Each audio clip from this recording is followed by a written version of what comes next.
नमस्ते दोस्तों, मेरे चैनल कथा साहित्य में आप सभी का स्वागत है।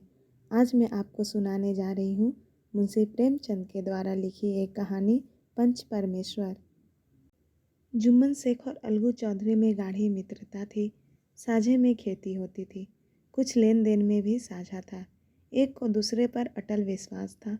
जुम्मन जब हज करने गए थे तब अपना घर अलगू को सौंप गए थे और अलगू जब कभी बाहर जाते तो जुम्मन पर अपना घर छोड़ देते थे। उनमें न खान पान का व्यवहार था, न धर्म का नाता, केवल विचार मिलते थे। मित्रता का मूल मंत्र भी यही है। इस मित्रता का जन्म उसी समय हुआ जब दोनों मित्र बालक ही थे और जुम्मन के पूज्य पिता जुमराती उन्हें शिक्षा प्रदान करते थे। अलगू ने गुरु जी की बहुत सेवा की थी, खूब रकाबियाँ मांजी, खूब प्याले धोए। उनका हुक्का एक क्षण के लिए भी विश्राम न लेने पाता था, क्योंकि प्रत्येक चिलम अलगू को आधा घंटे तक किताबों से अलग कर देती थी। अलगू के पिता पुराने विचारों के मनुष्य थे।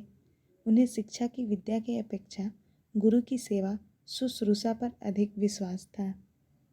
वह कहते थे कि विद्या पढ़ने से नहीं आती, जो कुछ होता है गुरु के आशीर्वाद से, बस गुरु जी की कृपा दृष्टि चाहिए। अतएव यदि अलगू पर जुमराती शेख के आशीर्वाद अथवा सत्संग का कुछ फल न हुआ तो यह मानकर संतोष कर लेंगे कि विद्योपार्जन में मैंने यथाशक्ति कोई बात उठा नहीं रखी। विद्या उसके भाग में ही न थी तो कैसे आती। मगर जुमराती शेख स्वयं आशीर्वाद के कायल न थे। उन्हें अपने सोटे पर अधिक भरोसा था और उसी सोटे के प्रताप से आज आसपास के गांवों में जुम्मन की पूजा होती थी। उनके लिखे हुए रेहननामे या बैनामे पर कचहरी का मुहर्रिर भी कलम न उठा सकता था। हल्के का डाकिया, कांस्टेबल और तहसील का चपरासी सब उनकी कृपा की आकांक्षा रखते थे। अतएव अलगू का मान उनके धन के कारण था तो जुम्मन शेख अपनी अनमोल विद्या से ही सबके आदर पात्र बने थे। जुम्मन शेख की एक बूढ़ी खाला थी। उसके पास थोड़ी सी मिल्कियत थी, परंतु उसके निकट संबंधियों में कोई न था। जुम्मन ने लंबे चौड़े वादे करके वह मिल्कियत अपने नाम लिखवा ली थी। जब तक दान पात्र की रजिस्ट्री न हुई थी तब तक खाला जान का खूब आदर सत्कार किया गया।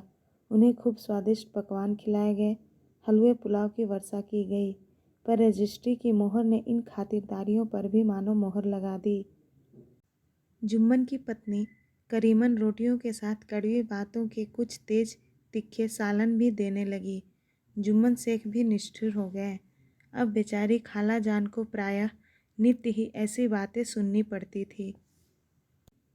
बुढ़िया न जाने कब तक जिएगी। 2-3 बीघे उसर क्या दे दिया, मानो मोल ले लिया है। बघारी दाल के बिना रोटियां नहीं उतरती। जितना रुपया इनके पेट में झोंक चुके उतने से तो अब तक गांव मोल ले लेते। कुछ दिन खाला जान ने सुना और सहा, पर जब न सहा गया तब जुम्मन से शिकायत की। जुम्मन ने स्थानीय कर्मचारी गृह स्वामी के प्रबंध में दखल देना उचित न समझा। कुछ दिन तक और यूं ही रो धोकर काम चलता रहा। अंत में एक दिन खाला ने जुम्मन से कहा, बेटा तुम्हारे साथ मेरा निर्वाह न होगा, तुम मुझे रुपए दे दिया करो, मैं अपना खा पका लूँगी। जुम्मन ने धृष्टता के साथ उत्तर दिया, रुपए क्या यहाँ फलते हैं। खाला ने नम्रता से कहा, मुझे कुछ रूखा सूखा चाहिए भी कि नहीं। जुम्मन ने गंभीर स्वर में जवाब दिया, तो कोई यह थोड़ी ही समझा था कि तुम मौत से लड़कर आई हो। खाला बिगड़ गई। उन्होंने पंचायत करने की धमकी दी। जुम्मन हंसे। जिस तरह कोई शिकारी हिरन को जाल की तरफ जाते देखकर मन ही मन हंसता है, वह बोले, हाँ जरूर पंचायत करो, फैसला हो जाए। मुझे भी यह रात दिन की खटखट पसंद नहीं। पंचायत में किसकी जीत होगी, इस विषय पर जुम्मन को जरा भी संदेह न था। आसपास के गांव में ऐसा कौन था जो उसके अनुग्रहों का ऋणी न हो। ऐसा कौन था जो उसको शत्रु बनाने का साहस कर सके। किसमें इतना बल था जो उसका सामना कर सके। आसमान के फरिश्ते तो पंचायत करने आवेंगे नहीं। इसके बाद कई दिन तक बूढ़ी खाला हाथ में एक लकड़ी लिए आसपास के गांवों में घूमती रही। कमर झुककर कमान हो गई थी। एक एक पग चलना दूभर था, मगर बात आ पड़ी थी, उसका निर्णय करना जरूरी था। बिरला ही कोई भला आदमी होगा जिसके सामने बुढ़िया ने दुख के आंसू न बहाए हों। किसी ने तो यूं ही ऊपरी मन से हूँ हाँ करके टाल दिया, और किसी ने इस अन्याय पर जमाने को गालियां दी। कुछ ने कहा, कब्र में पांव लटके हुए हैं, आज मरे कल दूसरा दिन। पर हवस नहीं मानती। अब तुम्हें क्या चाहिए? रोटी खाओ और अल्लाह का नाम लो। तुम्हें अब खेती बाड़ी से क्या काम है? कुछ ऐसे सज्जन भी थे जिन्हें हास्य रस के रसास्वादन का अच्छा अवसर मिला। झुकी हुई कमर, पोपला मुंह, सन के से बाल, इतनी सामग्री एकत्र हो तब हंसी क्यों न आवे। ऐसे न्यायप्रिय, दयालु, दीन वत्सल पुरुष बहुत कम थे जिन्होंने उस अबला के दुखड़े को गौर से सुना हो और उसको सांत्वना दी हो। चारों तरफ घूम घाम कर बेचारी अलगू चौधरी के पास आई, लाठी पटक दी और दम लेकर बोली, बेटा तुम भी दम भर के लिए मेरी पंचायत में चले आना। अलगू, मुझे बुलाकर क्या करोगी खाला? कई गांव के आदमी तो आवेंगे ही। खाला, अपनी विपदा तो सबके आगे रो आई, अब आने न आने का अख्तियार उनको है। अलगू, अब इसका क्या जवाब दूँ? अपनी खुशी, जुम्मन मेरा पुराना मित्र है, उससे बिगाड़ नहीं कर सकता। खाला, बेटा क्या बिगाड़ के डर से ईमान की बात न कहोगे? हमारे सोए हुए धर्म ज्ञान की सारी संपत्ति लूट जाए तो उसे खबर नहीं होती, परंतु ललकार सुनकर वह सचेत हो जाता है, फिर उसे कोई जीत नहीं सकता। अलगू इस सवाल का कोई उत्तर न दे सका, पर उसके हृदय में यह शब्द गूंज रहे थे, क्या बिगाड़ के डर से ईमान की बात न कहोगे? संध्या समय एक पेड़ के नीचे पंचायत बैठी। शेख जुम्मन ने पहले से ही फर्श बिछा रखा था। उन्होंने पान, इलायची, हुक्के, तंबाकू आदि का प्रबंध भी किया था। हाँ, वह स्वयं अलबत्ता अलगू चौधरी के साथ जरा दूरी पर बैठे हुए थे। जब पंचायत में कोई आ जाता था तब दबे हुए सलाम से उसका स्वागत करते थे। जब सूर्य अस्त हो गया और चिड़ियों की कलरव युक्त पंचायत पेड़ों पर बैठी, तब यहाँ भी पंचायत शुरू हुई। फर्श की एक एक अंगुल जमीन भर गई, पर अधिकांश दर्शक ही थे। निमंत्रित महाशयों में से केवल वे ही लोग पधारे थे जिन्हें जुम्मन से अपनी कुछ कसर निकालनी थी। एक कोने में आग सुलग रही थी, नाई ताबड़तोड़ चिल्लम भर रहा था। यह निर्णय करना असंभव था कि सुलगते हुए उपलों से अधिक धुआं निकलता था या चिल्लम के दमों से। लड़के इधर उधर दौड़ रहे थे, कोई आपस में गाली गलौज करते और कोई रोते थे। चारों तरफ कोलाहल मच रहा था। गांव के कुत्ते इस जमाव को भोज समझकर झुंड के झुंड जमा हो गए थे। पंच लोग बैठ गए तो बूढ़ी खाला ने उनसे विनती की, पंचों, आज 3 साल हुए मैंने अपनी सारी जायदाद अपने भांजे जुम्मन के नाम लिख दी थी। इसे आप लोग जानते ही होंगे। जुम्मन ने मुझे ताहयात रोटी कपड़ा देना कबूल किया था। साल भर तो मैंने इसके साथ रो धोकर काटा, पर अब रात दिन का रोना नहीं सहा जाता। मुझे न पेट की रोटी मिलती है न तन का कपड़ा। बेकस बेवा हूँ, कचहरी दरबार नहीं कर सकती। तुम्हारे सिवा और किसको अपना दुखड़ा सुनाऊं? तुम लोग जो राह निकाल दो उसी राह पर चलूं। अगर मुझ में कोई ऐब देखो तो मेरे मुंह पर थप्पड़ मारो। जुम्मन में बुराई देखो तो उसे समझाओ, क्यों एक बेकस की आह लेता है। मैं पंचों का हुक्म सिर माथे पर चढ़ाऊंगी। रामधन मिश्र, जिनके कई आसामियों को जुम्मन ने अपने गांव में बसा लिया था, बोले, जुम्मन मियाँ, किसे पंच बदते हो? अभी से इसका निपटारा कर लो, फिर जो कुछ पंच कहेंगे वही मानना पड़ेगा। जुम्मन को इस पंचायत के सदस्यों में विशेषकर वही लोग दिख पड़े जिनसे किसी न किसी कारण उनका वैमनस्य था। जुम्मन बोले, पंचों का हुक्म अल्लाह का हुक्म है। खाला जान जिसे चाहे उसे बदे, मुझे कोई उर्ज नहीं। खाला ने चिल्लाकर कहा, अरे अल्लाह के बंदे, पंचों का नाम क्यों नहीं बता देता? कुछ मुझे भी तो मालूम हो। जुम्मन ने क्रोध में कहा, अब इस वक्त मेरा मुंह न खुलवाओ। तुम्हारी बन पड़ी है, जिसे चाहो पंच बदो। खाला जान जुम्मन के आपेक्ष को समझ गई। बोली, बेटा खुदा से डरो। पंच न किसी के दोस्त होते हैं न किसी के दुश्मन। कैसी बात करते हो? और तुम्हारा किसी पर विश्वास न हो तो जाने दो। अलगू चौधरी को तो मानते हो, लो मैं उसे ही पंच बदती हूँ। जुम्मन शेख आनंद से फूल उठे, परंतु भावों को छुपाकर बोले, अलगू ही सही, मेरे लिए जैसे रामधन वैसे अलगू। अलगू इस झमेले में फंसना नहीं चाहते थे। वे कन्नी काटने लगे। बोले, खाला तुम जानती हो कि मेरी जुम्मन से गाढ़ी दोस्ती है। खाला ने गंभीर स्वर में कहा, बेटा दोस्ती के लिए कोई अपना ईमान नहीं बेचता। पंच के दिल में खुदा बसता है। पंचों के मुंह से जो बात निकलती है वह खुदा की तरफ से निकलती है।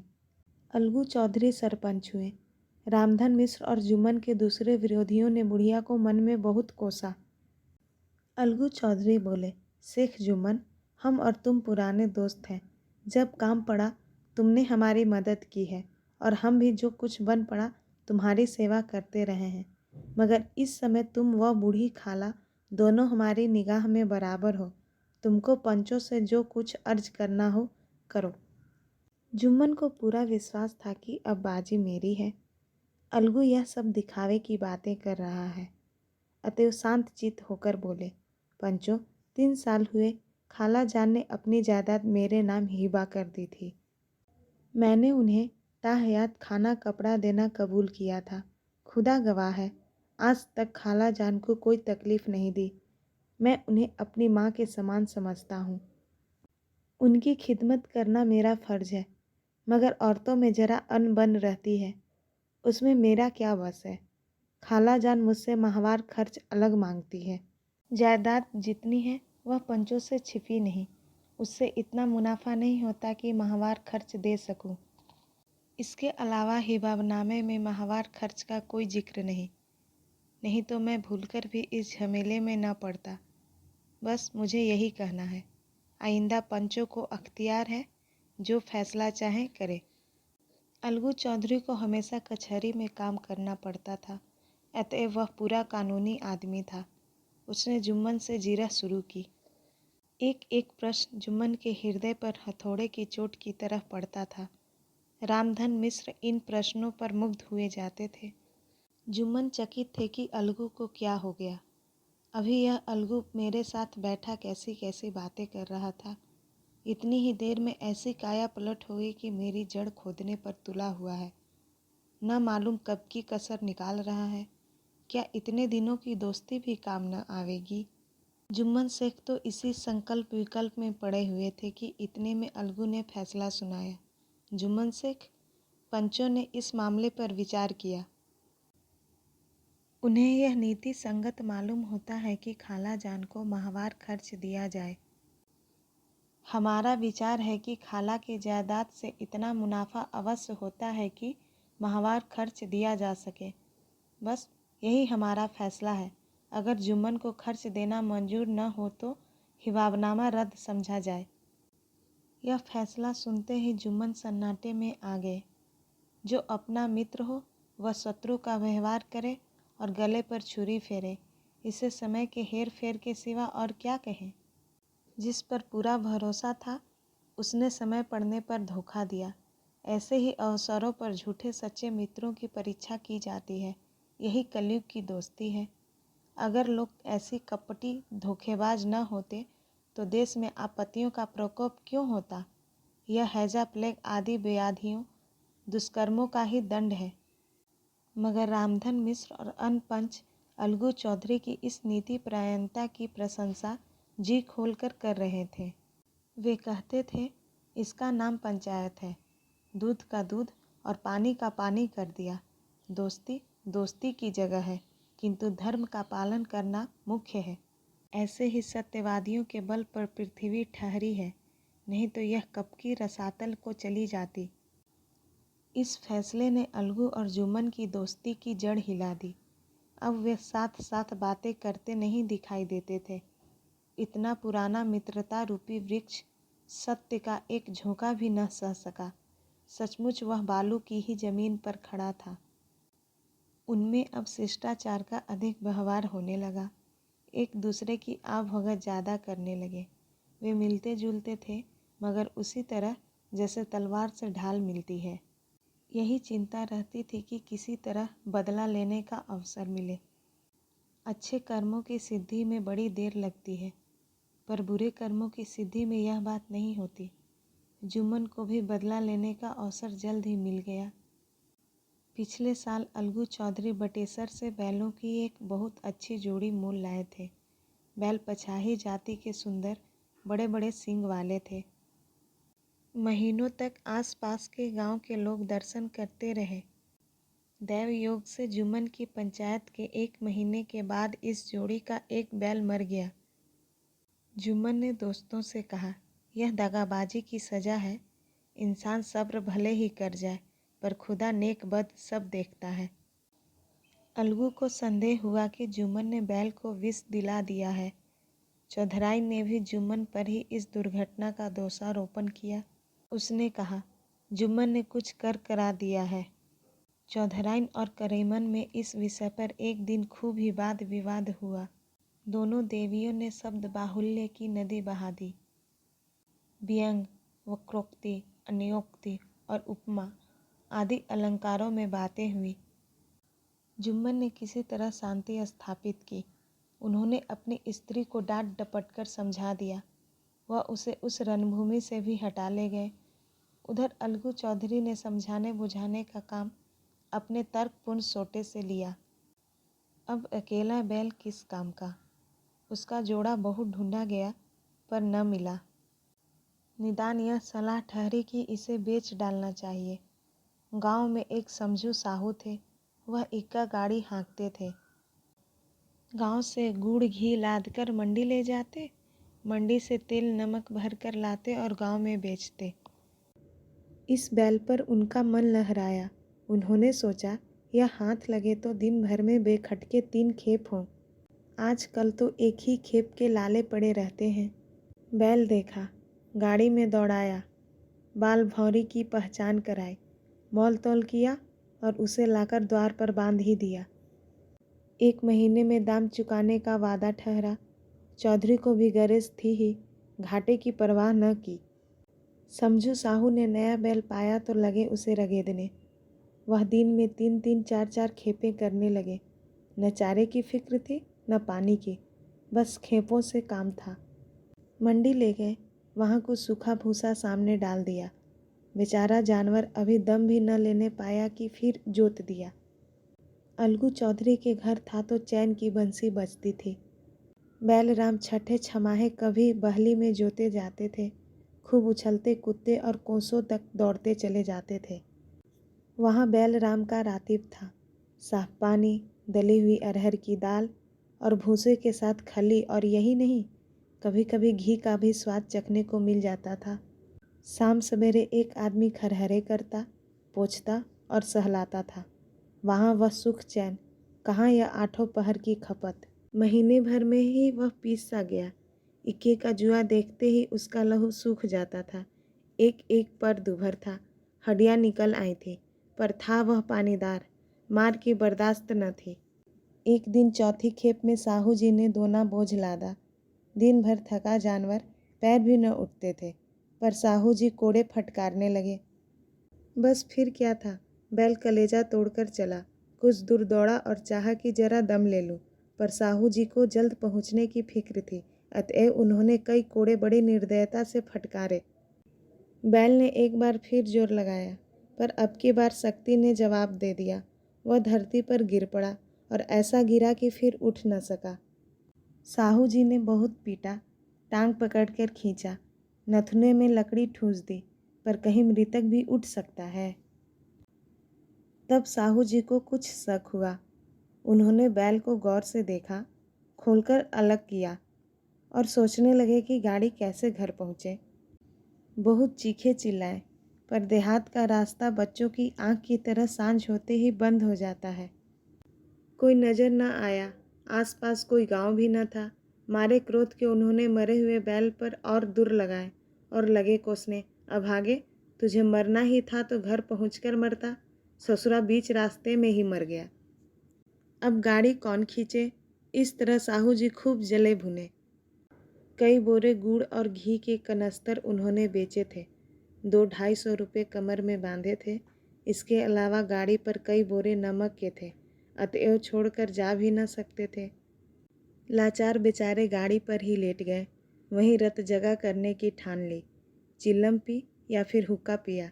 इस तरह साहू जी आधी रात तक नींद को बहलाते रहे। अपनी जान में तो वह जागते ही रहे, पर पाँव फटते ही जो नींद टूटी और कमर पर हाथ रखा तो थैली गायब। घबराकर इधर उधर देखा तो कोई कनस्तर तेल भी नदारद। अफसोस में बेचारे ने सिर पीट लिया और पछाड़ खाने लगा। प्रातःकाल रोते बिलखते घर पहुँचे। सहुआई ने जब यह बुरी कहानी सुनी तब पहले तो रोई, फिर अलगू चौधरी को गालियाँ देने लगी। निगौड़े ने ऐसा कुलक्षणी बैल दिया कि जन भर की कमाई लूट गई। इस घटना को हुए कई महीने बीत गए। अलगू जब अपने बैल के दाम मांगते तब साहू और सहुआइन दोनों ही झल्लाए हुए कुत्ते की तरह चढ़ बैठते और अंड बंड बकने लगते। वाह, यहाँ तो सारे जन्म की कमाई लूट गई, सत्यानाश हो गया, इन्हें दामों की पड़ी है। मुर्दा बैल दिया था, उस पर दाम मांगने चले हैं। आंखों में धूल झोंक दी। सत्यानाशी बैल गले बांध दिया, हमें नीरा पोंगा ही समझ लिया है। हम भी बनिए के बच्चे हैं, ऐसे बुद्धू कहीं और होंगे। पहले जाकर किसी गड्ढे में मुंह धोआओ, तब दाम लेना। न जी मानता हो तो हमारा बैल खोल ले जाओ, महीना भर के बदले 2 महीना जोत लो, और क्या लोगे। चौधरी के अशुभ चिंतकों की कमी न थी। ऐसे अवसरों पर वे भी एकत्र हो जाते और साहू जी के बर्राने की पुष्टि करते। परंतु 150 रुपये से इस तरह हाथ धो लेना आसान न था। एक बार वह भी गर्म पड़े। साहू जी बिगड़कर लाठी ढूंढने घर चले गए। अब सहुआइन ने मैदान लिया। प्रश्नोत्तर होते होते हाथापाई की नौबत आ पहुंची। सहुआइन ने घर में घुसकर किवाड़ बंद कर लिए। शोरगुल सुनकर गांव के भले मानस जमा हो गए। उन्होंने दोनों को समझाया, साहू जी को दिलासा देकर घर से निकाला। वह परामर्श देने लगे कि इस तरह से काम न चलेगा, पंचायत कर लो, जो कुछ तय हो जाए उसे स्वीकार कर लो। साहू जी राजी हो गए। अलगू ने भी हामी भर दी। पंचायत की तैयारियां होने लगी। दोनों पक्षों ने अपने अपने दल बनाने शुरू कर दिए। इसके बाद तीसरे दिन उसी वृक्ष के नीचे पंचायत बैठी। वही संध्या का समय था। खेतों में कौवे पंचायत कर रहे थे। विवादग्रस्त विषय यह था कि मटर की फलियों पर उनका कोई स्वत्व है या नहीं, और जब तक यह प्रश्न हल न हो जाए तब तक वे रखवाले की पुकार पर अपनी अप्रसन्नता प्रकट करना आवश्यक समझते थे। पेड़ की डालियों पर बैठी सुख मंडी में प्रश्न छिड़ा हुआ था कि मनुष्य को उन्हें बेमुरव्वत कहने का क्या अधिकार है, जब उन्हें स्वयं अपने मित्रों से दगा करने में भी संकोच नहीं होता। पंचायत बैठ गई तो रामधन मिश्र ने कहा, अब देरी क्या है, पंचों का चुनाव हो जाना चाहिए। बोलो चौधरी, किस किस को पंच बदते हो। अलगू ने दीन भाव से कहा, समझू साहू ही चुन ले। समझू खड़े हुए और कड़क कर बोले, मेरी ओर से जुम्मन शेख। जुम्मन का नाम सुनते ही अलगू चौधरी का कलेजा धक धक करने लगा, मानो किसी ने अचानक थप्पड़ मार दिया हो। रामधन अलगू के मित्र थे, वह बात को ताड़ गए। पूछा, क्यों चौधरी, तुम्हें कोई उर्ज तो नहीं। चौधरी निराश होकर कहा, नहीं, मुझे क्या उर्ज होगा। अपने उत्तरदायित्व का ज्ञान बहुधा हमारे संकुचित व्यवहारों का सुधारक होता है। जब हम राहें भूलकर भटकने लगते हैं तब यही ज्ञान हमारा विश्वसनीय पथ प्रदर्शक बन जाता है। पत्र संपादक अपनी शांति कुटी में बैठा हुआ कितनी घृष्टता और स्वतंत्रता के साथ अपनी प्रबल लेखनी से मंत्रिमंडल पर आक्रमण करता है, परंतु ऐसे अवसर आते हैं जब वह स्वयं मंत्रिमंडल में सम्मिलित होता है। मंडल के भवन में पग धरते ही उसकी लेखनी कितनी मर्मज्ञ, कितनी विचारशील, न्यायपरायण हो जाती है। इसको उत्तरदायित्व का ज्ञान कहा जाता है। नवयुवक युवा अवस्था में कितना उद्दंड रहता है। माता पिता उसकी ओर से कितने चिंतित रहते हैं। वे उसे कुल कलंक समझते हैं।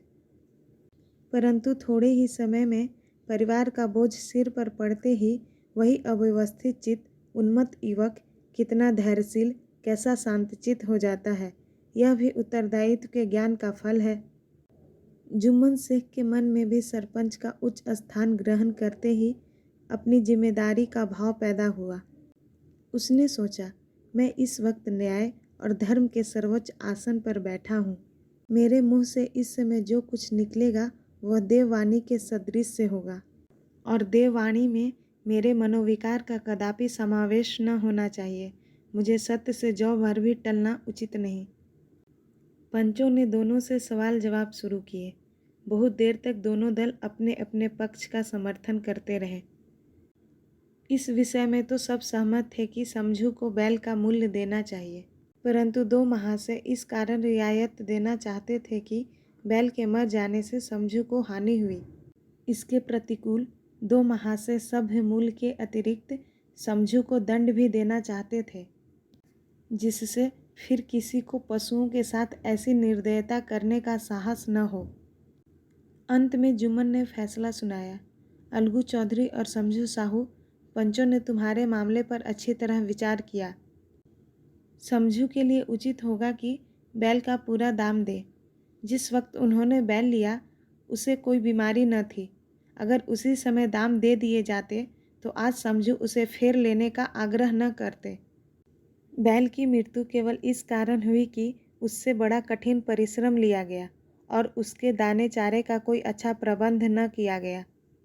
रामधन मिश्र बोले, समझू ने बैल जानबूझकर मारा है, अतएव उसे दंड लेना चाहिए। जुम्मन बोले, यह दूसरा सवाल है, हमको इससे कोई मतलब नहीं। झगड़ू साहू ने कहा, समझू के साथ कुछ रियायत होनी चाहिए। जुम्मन बोले, यह अलगू चौधरी की इच्छा पर निर्भर है। वह रियायत करे तो उनकी भलमनसी। अलगू चौधरी फूले न समाये, उठ खड़े हुए और जोर से बोले, पंच परमेश्वर की जय। इसके साथ ही चारों ओर से प्रतिध्वनि हुई, पंच परमेश्वर की जय। प्रत्येक मनुष्य जुम्मन की नीति को सराहता था। इसे कहते हैं न्याय। यह मनुष्य का काम नहीं। पंच में परमेश्वर वास करते हैं, यह उन्हीं की महिमा है। पंच के सामने खोटे को कौन खरा कह सकता है। थोड़ी देर के बाद जुम्मन अलगू चौधरी के पास आए और उनके गले लिपटकर बोले, भैया, जब से तुमने मेरी पंचायत की तब से मैं तुम्हारा प्राणघातक शत्रु बन गया था, पर आज मुझे ज्ञात हुआ कि पंच के पद पर बैठकर न कोई किसी का दोस्त होता है न दुश्मन। न्याय के सिवा और कुछ नहीं सूझता। आज मुझे विश्वास हो गया कि पंच के जुबान से खुदा बोलता है। अलगू रोने लगे। इस पानी से दोनों के दिलों का मैल धुल गया। मित्रता की मुरझाई हुई लता फिर हरी हो गई। इस कहानी में अंत तक बने रहने के लिए आप सभी को बहुत बहुत धन्यवाद। आप सभी से अनुरोध है कि इस वीडियो को लाइक करें तथा मेरे चैनल को सब्सक्राइब करें। धन्यवाद।